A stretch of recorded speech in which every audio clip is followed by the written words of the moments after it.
صحیح بخاری حدیث نمبر 1۔ حضور اکرم صلی اللہ علیہ وآلہ وسلم کا ارشاد ہے، تمام اعمال کا دار و مدار نیت پر ہے، اور ہر عمل کا نتیجہ ہر انسان کو اس کی نیت کے مطابق ہی ملے گا۔ پس جس کی ہجرت دولت دنیا حاصل کرنے کے لیے ہو یا کسی عورت سے شادی کی غرض سے ہو، پس اس کی ہجرت انہی چیزوں کے لیے ہوگی جن کے حاصل کرنے کی نیت سے اس نے ہجرت کی۔ صحیح بخاری حدیث نمبر 2۔ حضور اکرم صلی اللہ علیہ وآلہ وسلم نے فرمایا کہ وحی نازل ہوتے وقت کبھی مجھ کو گھنٹی کی سی آواز محسوس ہوتی ہے، اور وحی کی یہ کیفیت مجھ پر بہت شاخ گزرتی ہے۔ جب یہ کیفیت ختم ہوتی ہے تو میرے دل و دماغ پر اس فرشتے کے ذریعے نازل شدہ وحی محفوظ ہو جاتی ہے، اور کسی وقت ایسا ہوتا ہے کہ فرشتہ بشکل انسان میرے پاس آتا ہے اور مجھ سے کلام کرتا ہے، پس میں اس کا کہا ہوا یاد رکھ لیتا ہوں۔ صحیح بخاری حدیث نمبر 3۔ حضرت صلی اللہ علیہ وآلہ وسلم پر وحی کا ابتدائی دور اچھے سچے پاکیزہ خوابوں سے شروع ہوا۔ آپ خواب میں جو کچھ دیکھتے وہ صبح کی روشنی کی طرح صحیح اور سچا ثابت ہوتا۔ پھر من جانب قدرت آپ تنہائی پسند ہو گئے، اور آپ نے غار حرا میں خلوت نشینی اختیار فرمائی، اور کئی دن اور رات وہاں مسلسل عبادت اور یاد الہی و ذکر میں مشغول رہنے لگے۔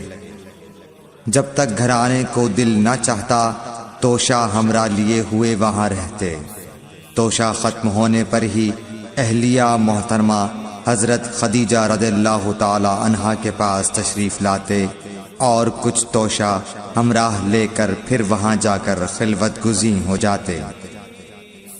یہی طریقہ جاری رہا یہاں تک کہ آپ پر حق منکشف ہو گیا، اور آپ غار حرا ہی میں قیام پذیر تھے کہ اچانک حضرت جبرائیل علیہ السلام آپ کے پاس حاضر ہوئے اور کہنے لگے کہ اے محمد پڑھو۔ آپ فرماتے ہیں کہ میں نے کہا کہ میں پڑھنا نہیں جانتا۔ آپ صلی اللہ علیہ وسلم فرماتے ہیں کہ فرشتے نے مجھے پکڑ کر اتنے زور سے بھینچا کہ میری طاقت جواب دے گئی، پھر مجھے چھوڑ کر کہا پڑھو۔ میں نے پھر وہی جواب دیا کہ میں پڑھا ہوا نہیں ہوں۔ اس فرشتے نے مجھ کو نہایت ہی زور سے بھینچا کہ مجھ کو سخت تکلیف محسوس ہوئی، پھر اس نے کہا کہ پڑھ۔ میں نے کہا میں پڑھا ہوا نہیں ہوں۔ فرشتے نے تیسری بار مجھ کو پکڑا اور تیسری مرتبہ پھر مجھ کو بھینچا، پھر مجھے چھوڑ دیا اور کہنے لگا کہ پڑھو اپنے رب کے نام کی مدد سے جس نے پیدا کیا اور انسان کو خون کی پھٹکی سے بنایا۔ پڑھو اور آپ کا رب بہت ہی مہربانیاں کرنے والا ہے۔ بس یہی آیتیں آپ حضرت جبرائیل علیہ السلام سے سن کر اس حال میں غار حرا سے واپس ہوئے کہ آپ کا دل اس انوکھے واقعے سے کانپ رہا تھا۔ آپ حضرت خدیجہ کے ہاں تشریف لائے اور فرمایا کہ مجھے کمبل اوڑھا دو، مجھے کمبل اوڑھا دو۔ لوگوں نے آپ کو کمبل اوڑھا دیا۔ جب آپ کا ڈر جاتا رہا تو آپ نے اپنی زوجہ محترمہ حضرت خدیجہ رضی اللہ تعالی عنہا کو تفصیل کے ساتھ یہ واقعہ سنایا، اور فرمانے لگے کہ مجھ کو اب اپنی جان کا خوف ہو گیا ہے۔ آپ کی اہلیہ محترمہ حضرت خدیجہ رضی اللہ تعالی عنہا نے آپ کی ڈھارس بندھائی اور کہا کہ آپ کا خیال صحیح نہیں ہے۔ اللہ کی قسم آپ کو اللہ کبھی رسوا نہیں کرے گا۔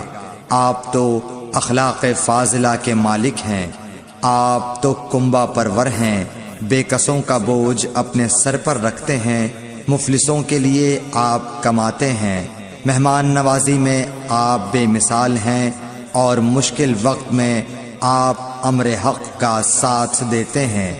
ایسے اوصاف حسنہ والا انسان یوں بے وقت ذلت و خواری کی موت نہیں پا سکتا۔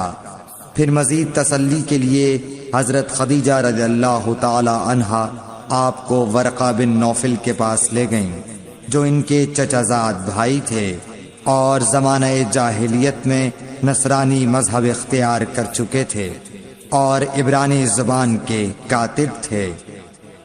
چنانچہ انجیل کو بھی حسب منشائے خداوندی عبرانی زبان میں لکھا کرتے تھے۔ انجیل سریانی زبان میں نازل ہوئی تھی، پھر اس کا ترجمہ عبرانی زبان میں ہوا۔ ورقہ اسی کو لکھتے تھے۔ وہ بہت بوڑھے ہو گئے تھے، یہاں تک کہ ان کی بینائی بھی رخصت ہو چکی تھی۔ حضرت خدیجہ رضی اللہ تعالی عنہا نے ان کے سامنے آپ کے حالات بیان کیے اور کہا کہ اے چچا زاد بھائی، اپنے بھتیجے محمد صلی اللہ علیہ وسلم کی زبانی ذرا ان کی کیفیت سن لیجئے۔ وہ بولے کہ بھتیجے، آپ نے جو کچھ دیکھا ہے اس کی تفصیل سناؤ۔ چنانچہ آپ صلی اللہ علیہ وآلہ وسلم نے از اول تا آخر پورا واقعہ سنایا، جسے سن کر ورقہ بے اختیار ہو کر بول اٹھے کہ یہ تو وہی ناموس معزز رازدان فرشتہ ہے جسے اللہ نے حضرت موسیٰ علیہ السلام پر وحی دے کر بھیجا تھا۔ کاش میں آپ کے اس عہد نبوت کے شروع ہونے پر جواں عمر ہوتا، کاش میں اس وقت تک زندہ رہتا جبکہ آپ کی قوم آپ کو اس شہر سے نکال دے گی۔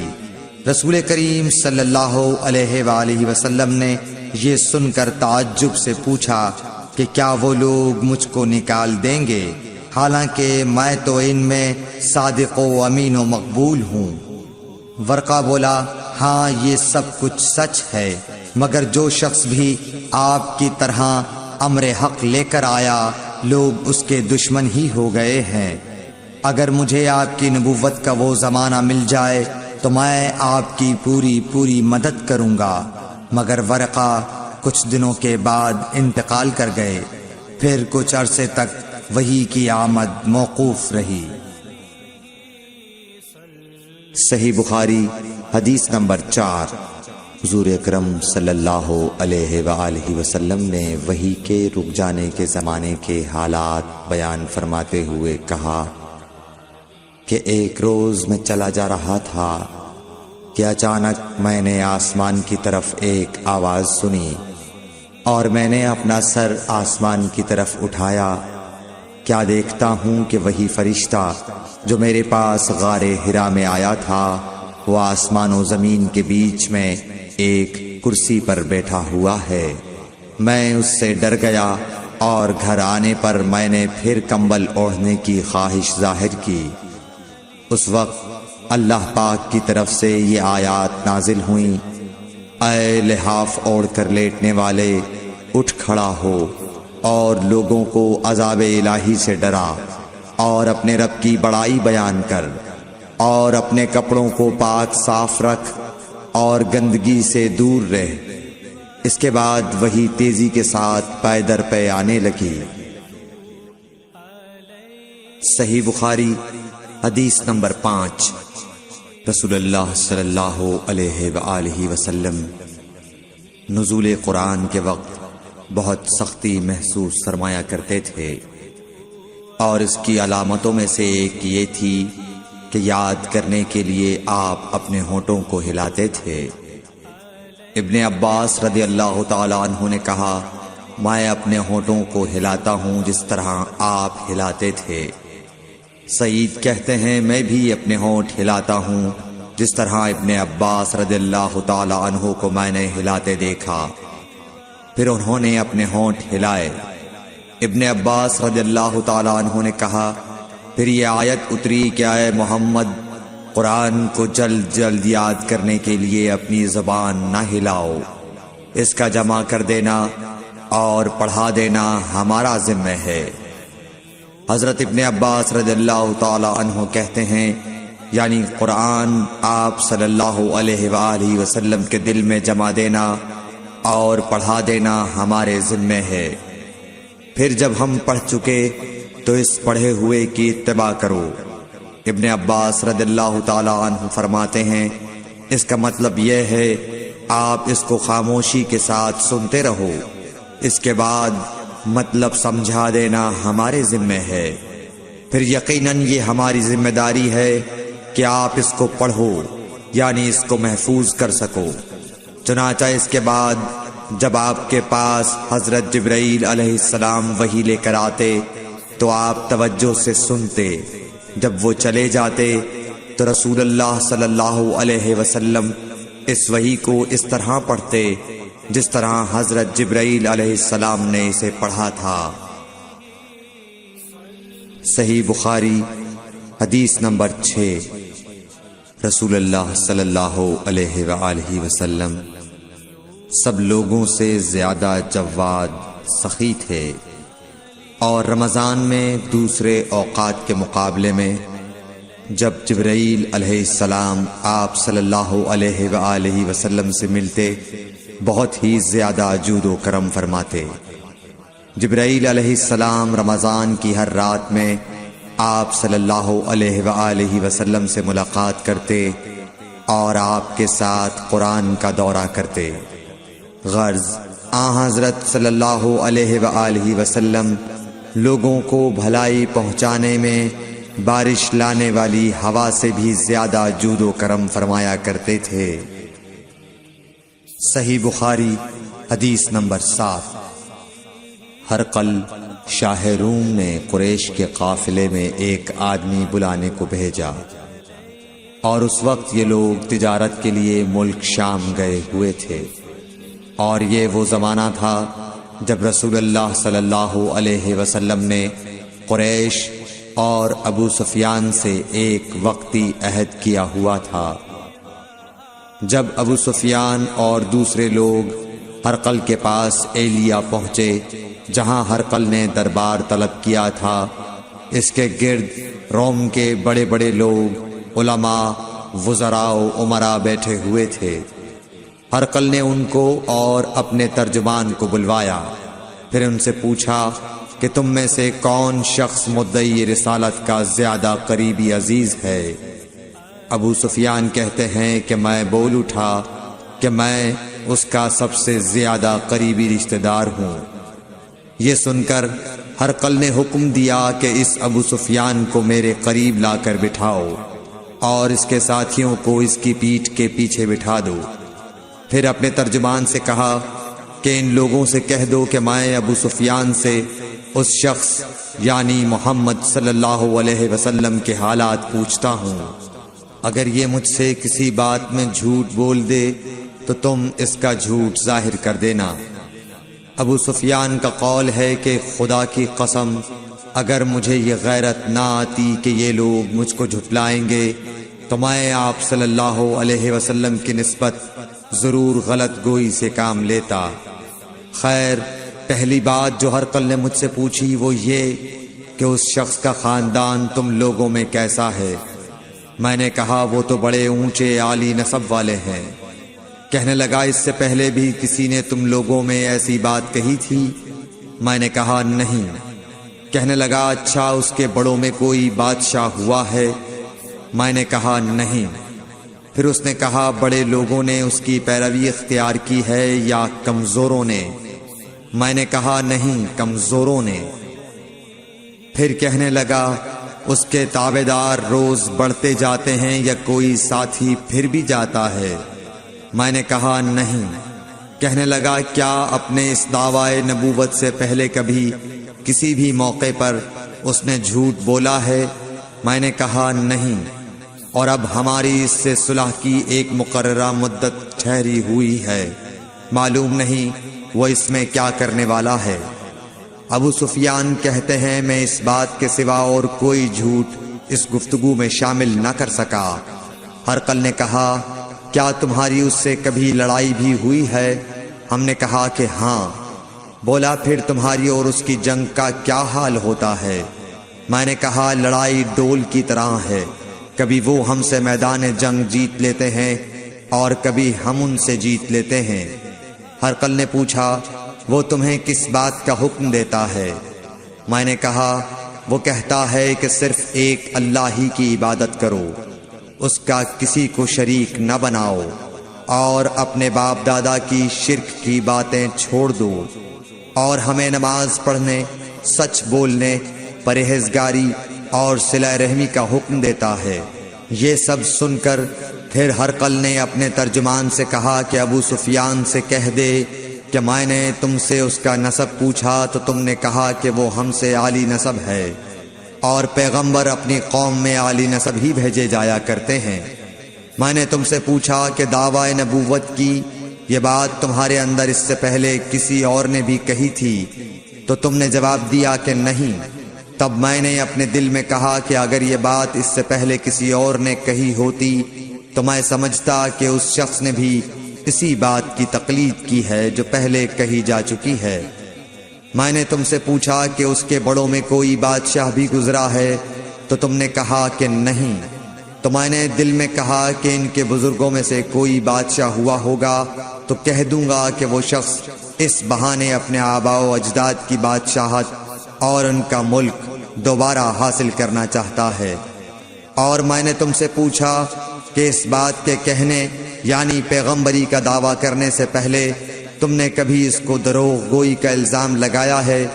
تم نے کہا کہ نہیں۔ تو میں نے سمجھ لیا کہ جو شخص آدمیوں کے ساتھ دروغ گوئی سے بچے وہ اللہ کے بارے میں کیسے جھوٹی بات کہہ سکتا ہے۔ اور میں نے تم سے پوچھا کہ بڑے لوگ اس کے پیرو ہوتے ہیں یا کمزور آدمی؟ تم نے کہا کمزوروں نے اس کی اتباع کی ہے۔ تو دراصل یہی لوگ پیغمبروں کے متبعین ہوتے ہیں۔ اور میں نے تم سے پوچھا کہ اس کے ساتھی بڑھ رہے ہیں یا کم ہو رہے ہیں؟ تم نے کہا کہ وہ بڑھ رہے ہیں، اور ایمان کی کیفیت یہی ہوتی ہے حتیٰ کہ وہ کامل ہو جاتا ہے۔ اور میں نے تم سے پوچھا کہ آیا کوئی شخص اس کے دین سے ناخوش ہو کر مرتد بھی ہو جاتا ہے؟ تم نے کہا نہیں۔ تو ایمان کی خاصیت بھی یہی ہے، جن کے دلوں میں اس کی مسرت رچ بس جائے وہ اس سے لوٹا نہیں کرتے۔ اور میں نے تم سے پوچھا کہ آیا وہ کبھی عہد شکنی کرتے ہیں؟ تم نے کہا نہیں۔ پیغمبروں کا یہی حال ہوتا ہے، وہ عہد کی خلاف ورزی نہیں کرتے۔ اور میں نے تم سے کہا کہ وہ تم سے کس چیز کے لیے کہتے ہیں؟ تم نے کہا کہ وہ ہمیں حکم دیتے ہیں کہ اللہ کی عبادت کرو، اس کے ساتھ کسی کو شریک نہ ٹھہراؤ، اور تمہیں بتوں کی پرستش سے روکتے ہیں، سچ بولنے اور پرہیزگاری کا حکم دیتے ہیں۔ لہٰذا اگر یہ باتیں جو تم کہہ رہے ہو سچ ہیں تو ان قریب وہ اس جگہ کا مالک ہو جائے گا کہ جہاں میرے یہ دونوں پاؤں ہیں۔ مجھے معلوم تھا کہ وہ پیغمبر آنے والا ہے، مگر مجھے یہ معلوم نہیں تھا کہ وہ تمہارے اندر ہوگا۔ اگر میں جانتا کہ اس تک پہنچ سکوں گا تو اس سے ملنے کے لیے ہر تکلیف گوارا کرتا۔ اگر میں اس کے پاس ہوتا تو اس کے پاؤں دھوتا۔ ہرقل نے رسول اللہ صلی اللہ علیہ وسلم کا وہ خط منگایا جو آپ نے وحیہ کلبی رضی اللہ تعالیٰ عنہ کے ذریعے حاکم بصرہ کے پاس بھیجا تھا، اور اس نے وہ ہرقل کے پاس بھیج دیا تھا۔ پھر اس کو پڑھا تو اس میں لکھا تھا، اللہ کے نام کے ساتھ جو نہایت مہربان اور رحم والا ہے۔ اللہ کے بندے اور اس کے پیغمبر محمد صلی اللہ علیہ وسلم کی طرف سے یہ خط ہے شاہ روم کے لیے۔ اس شخص پر سلام ہو جو ہدایت کی پیروی کرے۔ اس کے بعد میں آپ کے سامنے دعوت اسلام پیش کرتا ہوں۔ اگر آپ اسلام لے آئیں گے تو دین و دنیا میں سلامتی نصیب ہوگی، اللہ آپ کو دوہرا ثواب دے گا، اور اگر آپ میری دعوت سے روگردانی کریں گے تو آپ کی رعایا کا گناہ بھی آپ ہی پر ہوگا۔ اور اے اہل کتاب، ایک ایسی بات پر آ جاؤ جو ہمارے اور تمہارے درمیان یکساں ہے، وہ یہ کہ ہم اللہ کے سوا کسی کی عبادت نہ کریں اور کسی کو اس کا شریک نہ ٹھہرائیں، اور نہ ہم میں سے کوئی کسی کو خدا کے سوا اپنا رب بنائے۔ پھر اگر وہ اہل کتاب اس کتاب سے منہ پھیر لیں تو مسلمانوں، تم ان سے کہہ دو کہ تم مانو یا نہ مانو، ہم ایک خدا کے اطاعت گزار ہیں۔ ابو سفیان کہتے ہیں جب ہرقل نے جو کچھ کہنا تھا کہہ دیا اور خط پڑھ کر فارغ ہوا تو اس کے ارد گرد بہت شور و غوغا ہوا، بہت سی آوازیں اٹھیں اور ہمیں باہر نکال دیا گیا۔ تب میں نے اپنے ساتھیوں سے کہا کہ ابو کبشہ کے بیٹے حضرت صلی اللہ علیہ وسلم کا معاملہ تو بہت بڑھ گیا، دیکھو تو اس سے بنی اصفر روم کا بادشاہ بھی ڈرتا ہے۔ مجھے اس وقت سے اس بات کا یقین ہو گیا کہ حضور صلی اللہ علیہ وسلم ان قریب غالب ہو کر رہیں گے، حتیٰ کہ اللہ نے مجھے مسلمان کر دیا۔ راوی کا بیان ہے کہ ابن ناطور ایلیا کا حاکم ہرقل کا مصاحب اور شام کے نصارہ کا لاٹ پادری بیان کرتا تھا کہ ہرقل جب ایلیا آیا ایک دن صبح کو پریشان اٹھا تو اس کے درباریوں نے دریافت کیا کہ آج ہم آپ کی حالت بدلی ہوئی پاتے ہیں، کیا وجہ ہے؟ ابن ناطور کا بیان ہے کہ ہرقل نجومی تھا، علم نجوم میں وہ پوری مہارت رکھتا تھا۔ اس نے اپنے ہم نشینوں کو بتایا کہ میں نے آج رات ستاروں پر نظر ڈالی تو دیکھا کہ ختنہ کرنے والوں کا بادشاہ ہمارے ملک پر غالب آ گیا ہے۔ بھلا اس زمانے میں کون لوگ ختنہ کرتے ہیں؟ انہوں نے کہا کہ یہود کے سوا کوئی ختنہ نہیں کرتا، سو ان کی وجہ سے پریشان نہ ہوں۔ سلطنت کے تمام شہروں میں یہ حکم لکھ بھیجیے کہ وہاں جتنے یہودی ہوں سب قتل کر دیے جائیں۔